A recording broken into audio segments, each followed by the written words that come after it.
Wabarakatuh. Saya Krisdiana Febrianti, NIM 2017-333. Di sini saya mewakili kelompok 10 untuk mempresentasikan Six Sigma dan penerapannya. Berikut merupakan anggota kelompok 10. Yang pertama, Dewi Indriani, NIM 342. Kemudian Nevi Kusumaning Tias, NIM 344. Kemudian Zuria Ayu, NIM 356.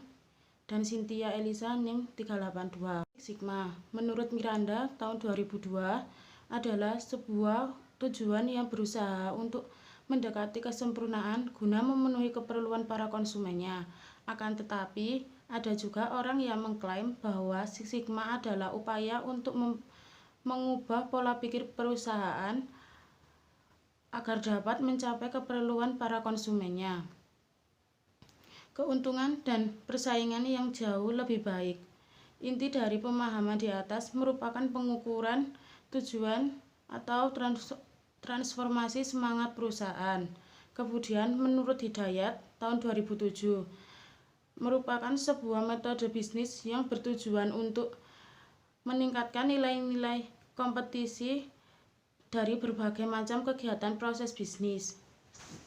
Manfaat dari penerapan Six Sigma. Yang pertama, memberikan kesuksesan secara berkesinambungan. Artinya, untuk dapat terus-menerus menguasai pasar, maka suatu perusahaan harus menciptakan berbagai macam terobosan baru yang menarik perhatian para konsumennya. Yang kedua, menetapkan tujuan kesuksesan untuk semua orang. Artinya, Six Sigma menggunakan sebuah kerangka kerja bisnis untuk mencapai tujuan yang terpadu. Yang ketiga, meningkatkan kualitas bagi konsumennya. Artinya, suatu perusahaan dapat meningkatkan kualitas produk yang dihasilkan dengan menerapkan Six Sigma. Yang keempat, semakin mempercepat laju perbaikan. Artinya, metode ini dapat membantu untuk meringankan beban yang dialami perusahaan dengan cara meningkatkan kemampuan perbaikan terhadap desakan yang diberikan oleh para konsumennya. Yang kelima, dapat melakukan perubahan strategi dengan cepat. Artinya, dengan cara mengetahui proses dan langkah-langkah perusahaan yang lebih baik, maka akan memberi Anda berbagai keterampilan yang lebih luas untuk melakukan berbagai perubahan kecil ataupun perubahan yang besar diperlukan demi kesuksesan bisnis di abad ke-21. Keunggulan Six Sigma. Biasanya Six Sigma membawa perbaikan pada hal-hal berikut. Yang pertama, pengurangan biaya. Yang kedua, perbaikan produktivitas. Yang ketiga, pertumbuhan pangsa pasar. Yang keempat, retensi pelanggan. Yang kelima, pengurangan waktu siklus. Yang keenam, pengembangan cacat. Yang ketujuh, pengembangan produk atau jasa. Alat atau tools penting dalam Six Sigma. Yang pertama, SPC atau Statistical Process Control atau pengendalian proses secara statistik berguna untuk mengidentifikasi permasalahan. Yang kedua, pengujian tingkat signifikan statistik untuk mengidentifikasi masalah dan analisis akar penyebab permasalahan. Yang ketiga, korelasi dan regresi digunakan untuk menganalisis akar penyebab permasalahan dan memprediksi hasilnya. Yang keempat, desain eksperimen untuk menganalisis solusi optimal dan validasi hasil. Yang kelima, FMEA atau Failure Modes and Effect Analysis berguna untuk mencari prioritas permasalahan dan pencegahannya. Yang keenam, Mistake at Proofing berguna untuk pencegahan cacat dan perbaikan proses. Yang ketujuh, QFD atau Quality Function Development untuk mendesain produk, proses, dan jasa. Pihak-pihak pelaksana. Yang pertama, Executive Leader, yaitu pemimpin puncak perusahaan yang komit untuk mewujudkan Six Sigma, memulai dan memasyarakatkannya di seluruh bagian, divisi, departemen, dan cabang-cabang perusahaan. Yang kedua, Champions, yaitu orang yang sangat menentukan keberhasilan atau kegagalan proyek Six Sigma. Mereka merupakan pendukung utama yang berjuang demi terbentuknya Black Bills dan berupaya meniadakan berbagai rintangan atau hambatan baik yang bersifat fungsional, finansial, ataupun pribadi agar Black Bills berfungsi sebagaimana mestinya. Bisa dikatakan Champions menyatu dengan proses pelaksanaan proyek. Para anggotanya berasal dari kalangan direktur dan manajer bertanggung jawab terhadap aktivitas proyek sehari-hari. Wajib melaporkan perkembangan hasil kepada eksekutif leader sembari mendukung tim pelaksana. Kemudian Master Black Bills, yaitu orang yang bertindak sebagai pelatih, penasehat atau mentor dan pemandu.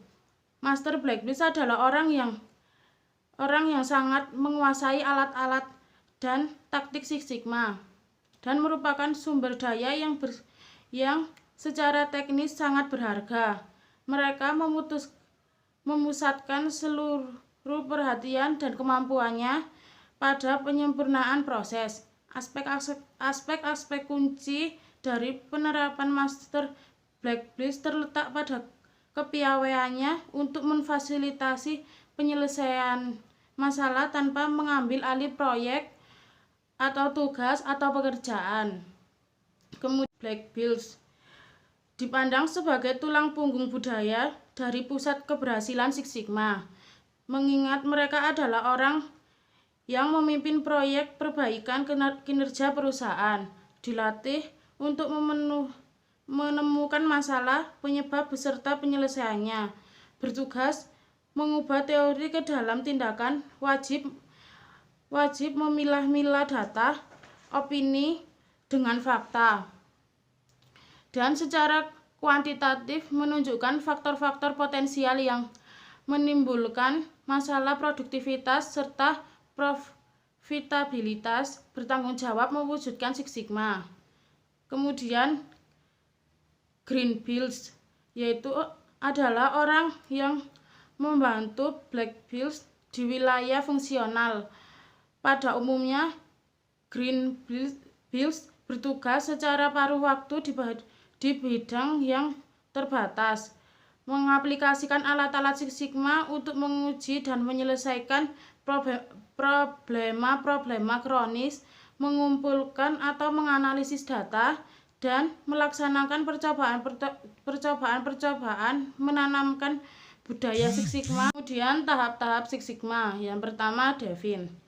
Pada tahap ini, tim pelaksana akan mengidentifikasi masalah, menentukan target waktu, mendefinisikan spesifikasi customer, kemudian mendefinisikan dan mengembangkan flowchart, serta menentukan tujuan yang ingin dicapai, misalnya pengurangan cacat, biaya, dan lain-lain. Kemudian yang kedua, Measure, yaitu pada tahap ini bertujuan untuk memvalidasi permasalahan, pengukuran atau menganalisa permasalahan dan data-data yang ada. Kemudian yang ketiga, Analis, yaitu pada tahap ini akan ditentukan faktor-faktor apa saja yang mempengaruhi pada proses, hal yang berarti bahwa jika ada 4 faktor pokok yang apabila diperbaiki maka akan memperbaiki proses secara signifikan. Yang keempat yaitu Improve. Pada tahap ini kita akan mendiskusikan dan membicarakan tentang ide-ide untuk melakukan suatu improvement berdasarkan hasil analisis yang telah dilakukan. Yang kelima, Kontrol. Setelah keempat tahapan di atas sudah dilaksanakan, maka langkah selanjutnya yaitu membuat suatu rencana dan merancang pengukuran atas hasil improvement yang sudah dilakukan agar dapat dikontrol dan diawasi secara berkesinambungan. Dan faktor-faktor penting saat Implementasi Six Sigma. Yang pertama, adanya dukungan yang diberikan secara keseluruhan atau pada tingkat tertinggi atau top level. Yang kedua, harus memiliki tim yang solid seperti eksekutif champion, development champion, dan project champion yang mempunyai kemampuan untuk bekerja dengan baik pada proyek Six Sigma. Yang ketiga, memiliki program pelatihan yang selalu terupdate serta menerima pelatihan khusus yang bertujuan demi meraih keberhasilan implementasi dari strategi Six Sigma suatu perusahaan.